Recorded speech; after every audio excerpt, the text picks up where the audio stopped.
Welcome back to this episode of Sapno Ke Pankh. Welcome back to Dreams Get Wings.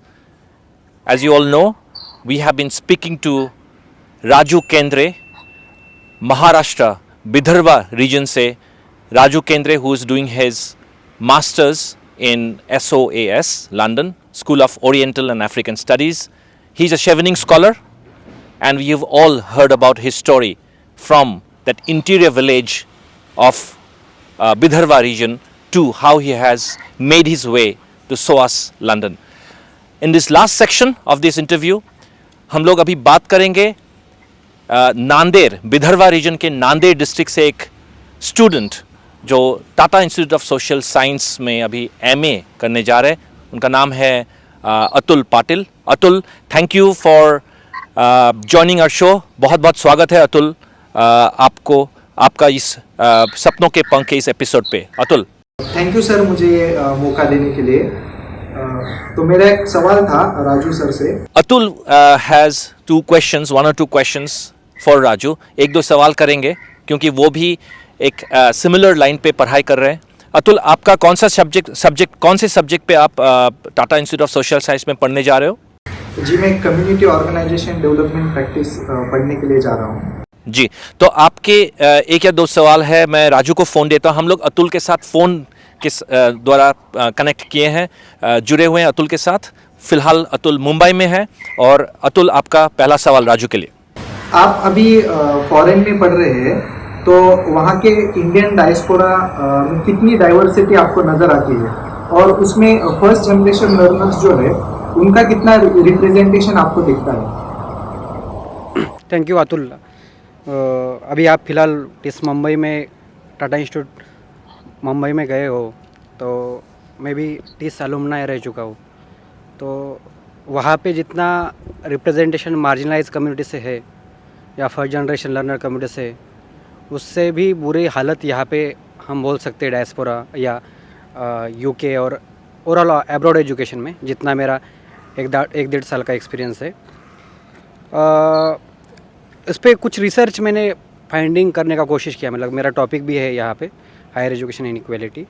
तो जितना मेरा observation है या जितने लोगों से मैं मिला हूँ इंडियन डायस्पोरा से, कम्युनिटी से, तो मुझे लगता है मैक्सिमम एक 10% मैक्सिमम बोल रहा हूँ 10% रिप्रेजेंटेशन होगा, specially schedule caste, schedule tribe, NT, DNT, OBC community से. और उसमें से भी फर्स्ट जनरेशन लर्नर तो वो अलग स्वास में बात करेंगे तो प्रोबेबली एक 2-4% हो गए. या ये इवन ऑक्सफोर्ड जो बात करते हैं ईवी लीग की, उसमें से बहुत ऑक्सफोर्ड और कैम्ब्रिज की बात. कैम्ब्रिज या tyre 1 university like UCL, KCL, LSE, ऐसे यूनिवर्सिटीज़ में तो बहुत लिमिटेड है. मतलब काफ़ी कम लोगों से मिला जो हम ऐसे देख सकते हैं कि मतलब. लेकिन इसमें राजू, आप आपको जब शेवनिंग स्कॉलरशिप मिली थी, आप शायद महाराष्ट्र से you were the only one. और जहाँ तक मुझे पता है, इस साल मतलब 2022 में जो शेवनिंग स्कॉलरशिप में आएंगे यूके, वो काफ़ी ज़्यादा है नंबर. कितने नंबर से कितने लोग आ रहे हैं? महाराष्ट्र से 8 लोग आ रहे हैं और कुछ 2 लोग वेटिंग पे, शायद वो भी क्लियर हो जाएंगे. तो मुझे होप से इस बार महाराष्ट्र से 10 लोग आएंगे. तो मेरा वही मुद्दा है कि जब कोई 1983 से चेवनियन स्कॉलरशिप है, लगभग 40 साल हो रहे हैं, 4 डिकेड से एक स्कॉलरशिप है, प्रेस्टिजियस स्कॉलरशिप है यूके गवर्नमेंट की. और वहाँ पे आज भी मार्जिनलाइज कम्युनिटीज़ का, फर्स्ट जनरेशन लर्नर का रिप्रेजेंटेशन एक है. मतलब बहुत है, क्योंकि ये गलती उनका भी नहीं है, बट जिस तरीके से ये स्कॉलरशिप जो लोग इसका बेनिफिट ले रहे हैं या जिस लोगों ने लिया हिस्टोरिकली, वो डेमोक्रेटाइज नहीं हो रहा है. वो विदर्भ जैसे, मराठवाड़ा जैसा अतुल नांदेड़ से है या मैं विदर्भ से हूँ, ऐसे एरिया में अभी वो डेमोक्रेटाइज हो रहा है. बट बहुत बड़ा रिस्पॉन्सिबिलिटी है मेरा भी, पर्सनली मेरा, और जो हम काम कर रहे हैं उसके माध्यम से. तो लेकिन डेमोक्रेटाइज नहीं हो रहा है, इसका मतलब आप क्या समझाना चाह रहे हो? कि लोगों को पता नहीं है या फिर अवेयरनेस नहीं है? मुझे लगता है ये बोल्ड स्टेटमेंट हो सकता है, बट मेरा खुद का पर्सनल एक्सपीरियंस है. ग्लोबल स्कॉलरशिप और अपॉर्चुनिटीज़ के बारे में बहुत डायरेक्टली इनडायरेक्टली गेट कीपिंग होता है. As a coming from nomadic tribe community, first generation learner, coming from marginalise area Vidarbha region, तो ये मुझे लगता है कि ये ऐसे स्कॉलरशिप उस एरिया में उस कम्युनिटी तक पहुंचते नहीं। और जिस तरीके से लास्ट ईयर मुझे मिला, और उसमें मीडिया का मैं धन्यवाद दूंगा, मराठी मीडिया ने बहुत सारा स्टोरी कवर किया था। उसके बाद हमने हमारे माध्यम से 4-5 session, even tuning India head से लेके हाई कमीशन से जो लोग हैं ब्रिटिश हाई कमीशन, उनको बुला के 4 सेशन प्रॉपरली उनके ऐसे रिटर्न इंटरव्यू से हमने कुछ मेंटरशिप प्रोग्राम चलाया पायलट बेसिस से। तो नॉट ओनली महाराष्ट्र, इंडिया से भी लगभग डबल डिजिट में ट्यूनिंग स्कॉलर आ रहे हैं हमारे मेंटरशिप। तो ये पायलट था और मेरी रिस्पॉन्सिबिलिटी, मैं ज़्यादा इसमें क्रिटिक नहीं करूँगा। एज अ मुझे अपॉर्चुनिटी मिला है तो मेरा जिम्मेदारी है कि इसको और अच्छे से डेमोक्रेटाइज और डिसेंट्रलाइज करूँ।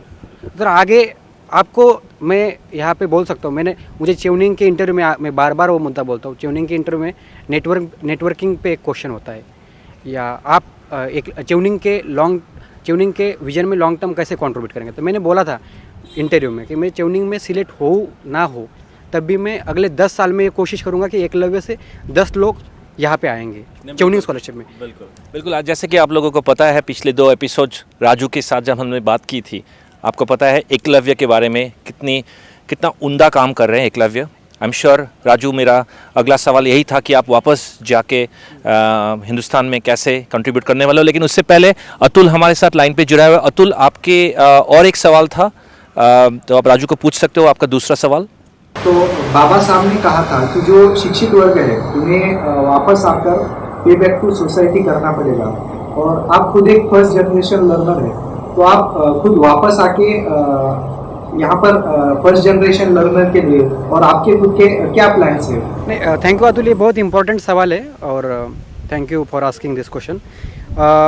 या मतलब बाबा साहब अम्बेडकर जी यहाँ पे 100 साल पहले पढ़े थे LSE में, उनको 100 साल हो रहे आज, 1921-22 में बाबा साहब LSE में थे। और तो बाबा साहब के बाद जो आज डिप्राइव्ड कम्युनिटी में है, मार्जिनलाइज कम्युनिटीज़ में जो एजुकेशन का अवेयरनेस हुआ है, वो मुझे लगता है वो बाकी कम्युनिटीज़ में कंपेयर टू, मतलब उस टाइम के हिसाब से और अपॉर्चुनिटीज़ और सोशो इकोनॉमिक कल्चर के बैकग्राउंड के हिसाब से बहुत अच्छे तरीके से इनकलकेट या डेमोक्रेटाइज हुआ है।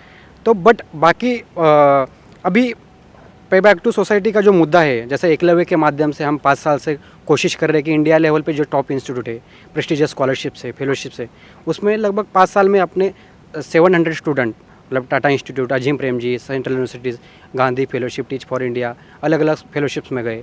तो अभी अगला टारगेट ये है कि अभी मुझे ट्यूनिंग, फोर्ब्स, लिंक्डइन जो रिकग्निशन मिला है, मैं उसको अच्छे से लिवरेज करूँ ग्लोबल लेवल पे, और ग्लोबल से लेके जितना अपॉर्चुनिटीज़ है वो अपने लोकल कम्युनिटीज़ के कैसे ले जा सकता हूँ। उसमें से मैंने बात किया है कि अगले 10 साल में मेरा कोशिश रहेगा कि 1000 ग्लोबल स्कॉलर कैसे तैयार होंगे, अगले 10 साल में 10,000 फर्स्ट जनरेशन लर्नर इंडिया का हायर एजुकेशन सिस्टम और अलग अलग अपॉर्चुनिटीज़ में कैसे जाए।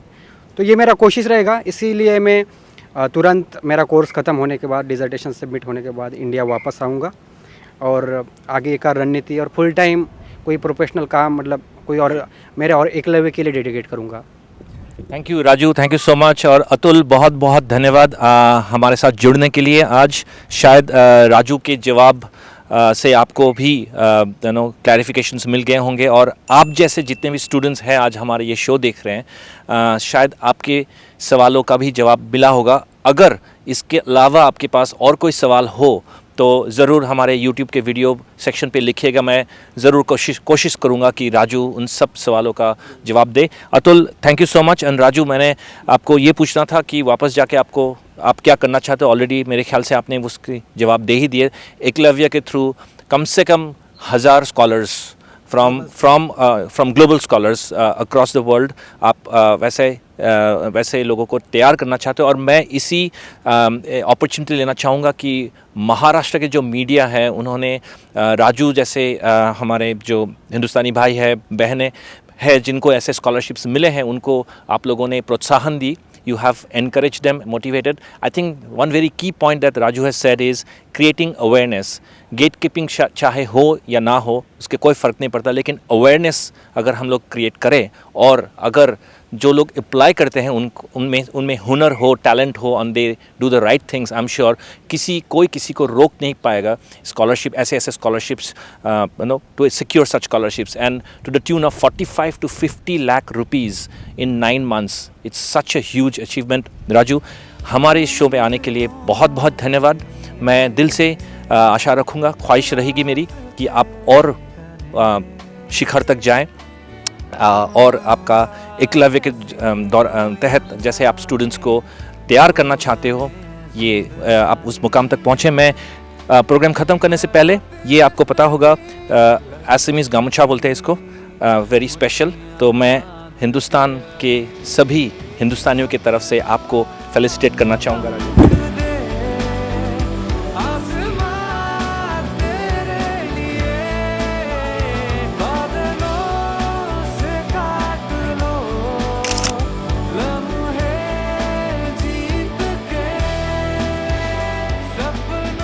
It's a very special gift for you, Raju. Thank you so much for joining us. और जो लोग हमारे इस शो को प्रमोट करते आए हैं, आप लोग शेयर किए हैं मेरे वीडियोस काफ़ी लोगों के साथ, ये ज़रूर करते रहिएगा. अगर सब्सक्राइब नहीं किए हो ये back to music channel, please कीजिएगा, क्योंकि ऐसे कहानियाँ, these are the gems, these are the the heroes of real society who have not only made a mark for themselves without having a godfather, but have also been inspiring so many out of them.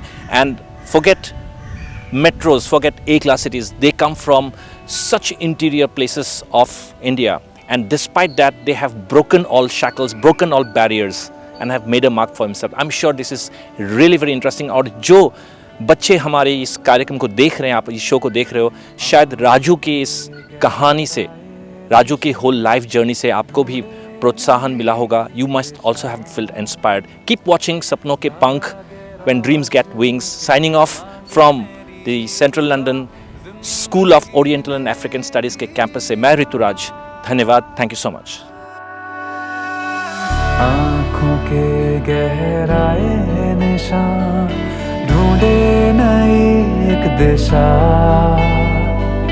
धागे रोशनी के मांगे मेरी दुआ, जिंदगी ने दी सदा.